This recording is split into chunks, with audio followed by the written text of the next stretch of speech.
Bonjour, bonsoir chers amis, merci de nous suivre en direct ou en différé de là où vous êtes en ce moment. Nous sommes le Congo est à nous, votre chaîne de la diaspora congolaise. Nous émettons depuis les États-Unis. Voilà, nous sommes très heureux de commencer cette émission, chers amis, par vous dire que notre retraite sur le business, notre retraite des affaires, une conférence sur l'entrepreneuriat va démarrer du 22 au 23. Nous sautons du 25 au 30. Soyez préparés, il y a un message qui sera posté dans nos vidéos ici. Vous allez voir, c'est les millionnaires camerounais qui nous parlent, qui a été avec nous dans une émission que nous avons tournée avec lui. C'est très important. Soyez préparés, soyez nombreux, que personne ne rate cette opportunité. C'est une opportunité de affaires. Il y aura un lien de Zoom que vous allez utiliser pour accéder à cette session des affaires, la formation des entrepreneurs, le coaching, l'équipement dans le business. Vous allez suivre ça sur nos antennes. Nous allons essayer de vous mettre. Bonjour, bonsoir à tous les abonnés de Congo est à nous, vous tous qui suivez à travers le monde cette émission qui est cette émission délivrée depuis les États-Unis. C'est votre serviteur Jean-Claude Moubenga Bouchala Bwamba, Nachabulo Kufabantu. Nous sommes ici avec les éminents leaders de l'Afrique de demain qui sont en train de voir l'Afrique grande, l'Afrique prospère, l'Afrique riche. Nous avons tourné en rond pendant plus de 60 ans, attendant toujours les slogans, les pères de l'indépendance, nous avons la richesse. Maintenant, c'est le moment de changer. Il faut passer à l'action, il faut faire les choses autrement. Voilà pourquoi vous avez la chance, vous Congolais, et tous les autres qui sont prêts à pouvoir participer, entrer dans cette barque, que nous allons commencer un grand retraite. Une grande retraite qui commence à partir du 22 au 23. Disons que nous aurons un peu une partie préparatoire avant de commencer la session ordinaire. Ici, à ma droite, j'ai un frère, un ami, un partenaire dans le business, Arnold Atanga, que je dis bonsoir. Bonsoir. Il est là, il va nous parler, il fait partie de cette grande équipe qui va vous amener vraiment dans la profondeur de business, comment on fait le business dans la logique américaine. Parce que, vous savez, avec les Européens, là, les francophones, ils ont tellement menti qu'on n'a pas, pu exploiter le potentiel des Africains et même de l'Afrique. Voilà, avec le système américain, le système anglo-saxon, il y a une autre façon de faire les choses. Voilà pourquoi j'ai dit que j'enlève un peu la veste là des francophones, qu'on a un peu dans le monde anglophone, qu'on voit ce qui se passe. Et là, j'ai à ma droite les millionnaires, pas les moindres. Vous l'avez vu l'autre fois, dans sa ferme, c'est un homme de bien, il fait beaucoup de bonnes choses, c'est un homme de Dieu, par surcroît. C'est pas quelqu'un qui est allé toucher au fétiche, non, c'est quelqu'un qui connaît Dieu, qui a mis les principes bibliques en action. Aujourd'hui, le travail de ses mains approuvé. Ici, je suis dans un bâtiment, nous sommes en haut, je suis monté par un ascenseur. Donc, comprenez que nous sommes là où on est venu tous puiser. Je vous demande de garder un peu le souffle. Il va parler tout à l'heure. C'est monsieur Raphaël que je dis bonsoir. Bonsoir et bonsoir à tous. Et alors, à l'extrême gauche, nous avons une demoiselle, une dame qui fait l'honneur de cette équipe, qui travaille d'arrache-pied à 5 heures du matin, il est déjà debout. Vous pouvez avoir des postings, beaucoup de choses. Elle est pratiquement la plaque tournante de cette organisation. C'est Madame Nora. Bonsoir. Hello, bonsoir. Hello, bonsoir. Elle est plus dans la partie anglophone. Nous aurons à parler avec elle en anglais tout à l'heure. Alors, pour ne pas perdre beaucoup de temps, je voulais que vous puissiez écouter le message. Ça, c'est un avant-goût. Vous allez avoir toute cette vidéo sur notre plateforme. Chers amis, c'est une opportunité à ne pas rater. Du 22 au 23, du 25 au 30, un marathon de beaucoup de choses, une formation qui va révolutionner votre vie. Ne manquez pas, informez à ceux qui ne suivent pas le Congo est à nous. Dites à un frère, à un ami, à un collègue qui a une formation ici sur l'entrepreneuriat et le leadership dans les business, comment multiplier ses avoirs, comment avoir l'équipement nécessaire pour voler plus loin. Donc, ça va être sur Zoom. Le Zoom, c'est un moyen de communiquer par vidéo, quel que soit le coin du monde où vous vivez. Si vous avez seulement ce lien-là, vous allez vous connecter dans notre événement. Voilà, ça va arriver très bientôt. Soyez préparés. Chaque jour, je vais commencer à en parler pour que vous soyez informés. Pour les avocats, tous ceux qui ont besoin d'avoir un avocat, ici aux États-Unis et au Canada, n'hésitez pas. Il y a plein de gens qui nous appellent tous les jours, ceux qui prennent les memberships, qui s'abonnent. Il faut vous abonner chez nous. Vous aurez un avocat pour votre famille, pour vous-même ou pour votre business à 24,95 $ seulement. C'est une opportunité que vous ne devez pas rater. Chers amis, je vous en supplie, c'est le moment. N'attendez pas que les problèmes arrivent pour appeler en cascade, chercher comment comment je vais faire pour avoir un avocat. Non, maintenant là, faites-le. Ça vous prend 5 minutes seulement pour que vous deveniez membre de Legal Shield. Appelez-moi, mon numéro c'est le 972-891-0976.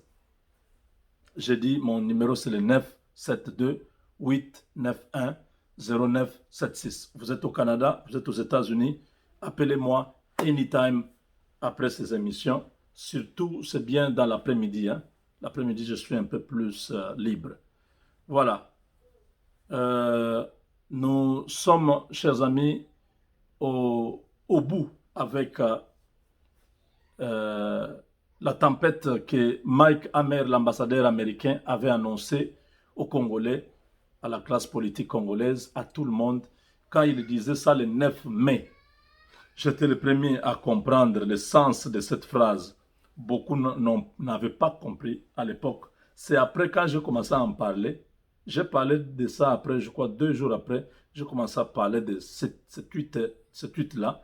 J'ai expliqué que ce monsieur-là a tout dit. C'est la fin de la Kabylie.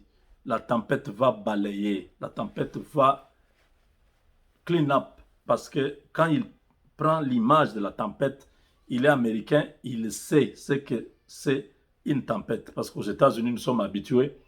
Vous serez là, la météo, on commence à vous dire non, il faut évacuer parce qu'il y a une tempête, une tornade qui arrive. Il y a une tempête tropicale qui arrive.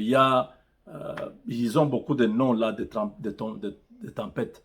Ça dévaste, ça tue beaucoup de gens, ça détruit beaucoup de choses. Alors, quand un Américain vous parle de la tempête, il sait de quoi il parle. Parce que chez nous, nous n'avons pas de tempête.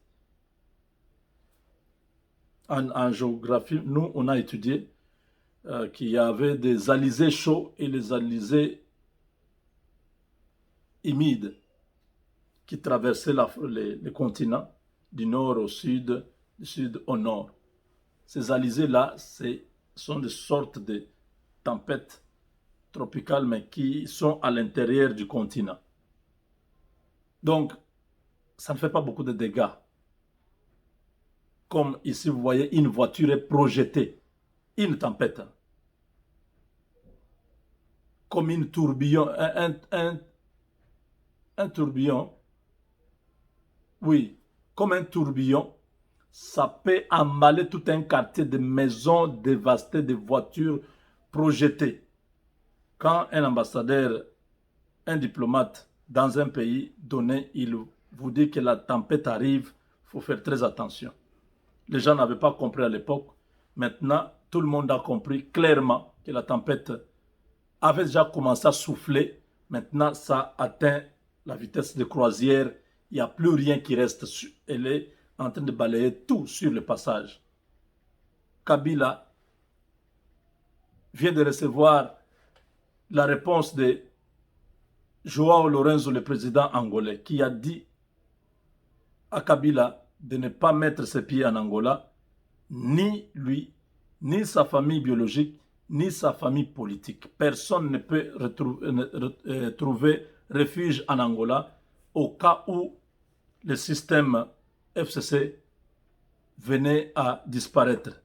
Parce que ce n'est pas tout le monde qui ira chez Tshisekedi. Il y a les extrémistes qui vont rester au FCC ou au PPRD, mais Tshisekedi aura entre ses mains l'instrument qui va lui permettre d'anéantir, de déboulonner définitivement les systèmes kabylistes. C'est-à-dire quoi? C'est-à-dire que maintenant que la consultation va s'achever, Give is now available for her. Check if is ready. Just call her because she has to go. Si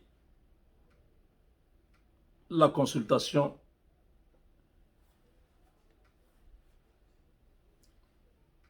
s'est terminée et que le président peut recomposer la majorité à l'Assemblée nationale, la première conséquence, c'est que les bureaux de l'Assemblée nationale et du Sénat tombent. Il y aura un nouveau bureau qui seront, à moins que l'actuel bureau bascule.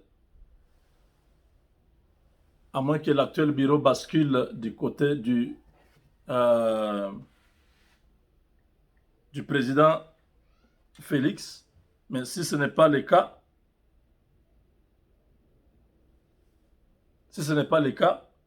ce bureau va tomber et il y aura une nouvelle équipe qui sera là. Les lois vont passer. Ils vont décider sur la création. Ils vont approuver la création d'un tribunal pénal international pour le Congo, ce qui va amener Kabila et ses complices qui ont tué les gens pendant presque 30 ans en prison. Ça a commencé les années 93. Les Kagame et tous les autres là, ils seront des criminels de ce tribunal. Voilà où Lorenzo a dit, quand ça va barder, ne venez pas ici. Je suis en bon terme avec mon frère, je ne veux pas de problème. Kabila avait envoyé ses émissaires chez Okitundo. Là-bas, aller raconter n'importe quoi pour dire, voilà, Tshisekedi est en train de préparer un coup d'État contre vous. Il y a des mercenaires qui sont du côté de l'enclave de Cabinda qui vont attaquer l'Angola, ainsi de suite. Tous ces gens-là ont leur renfort au Congo. Un mensonge qui a été très vite balayé parce que Denis Sassou Nguesso avait ouvert son cœur pour dire à Félix Tshisekedi que voilà, il y a quelque chose qui se prépare contre vous. Il faut prendre toutes les précautions parce que ces gens ne sont pas prêts à pouvoir lâcher le pouvoir. Ils vous accusent de beaucoup de choses. Il y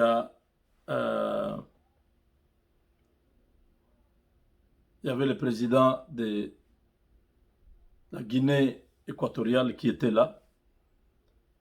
Le plan était de pouvoir renverser le président Tshisekedi pour récupérer le pouvoir par l'ancien régime. Mais là-bas, les choses ont tourné autrement. Tous ces chefs, le président Tshisekedi a tout expliqué. Finalement, tout le monde était déçu de ce que Kabila voulait faire. Et c'est comme ça que Kabila a fini par rentrer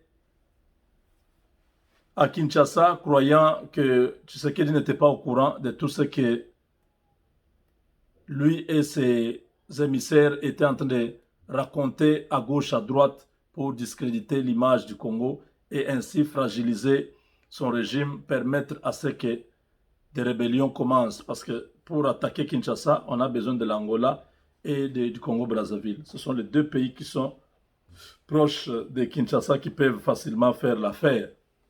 Quand Kabila a échoué dans ces deux pays, le voilà rentré déçu. Il va maintenant appeler le secrétaire général de l'ONU pour se plaindre et d'autres présidents africains pour se plaindre, dire voilà, nous nous sommes entendus de pouvoir travailler ensemble, mais Félix Tshisekedi ne respecte plus rien. Il a un gouvernement parallèle dans son cabinet qui essaye de travailler pour anéantir les FCC. Nous ne voulons pas mettre le chaos dans le pays. Nous voulons qu'il y ait la stabilité, la paix. Essayer de parler avec lui, qu'il rentre, qu'il revienne sur la table des négociations pour éviter que le pire arrive. Chers amis, Joao Lorenzo a refusé avec son pays. Ça ne sera pas un pays d'accueil en cas de la fermeture, en cas de la nouvelle majorité. S'il y a des désordres, si Kabila échoue à faire ce qu'il voulait faire à Kinshasa, il ne peut pas aller en Angola. Au Congo-Brazzaville, il ne peut même pas mettre ses pieds là-bas. Parce que la dernière fois, il est parti. Denis Sassou Nguesso lui a dit que lui est avec Félix Tshisekedi. Tout ce que Kabila a dit à Denis Sassou Nguesso, ça n'a pas marché. Kabila est rentré déçu. Voilà la réponse de Lorenzo est connue. Aucun cadre, aucun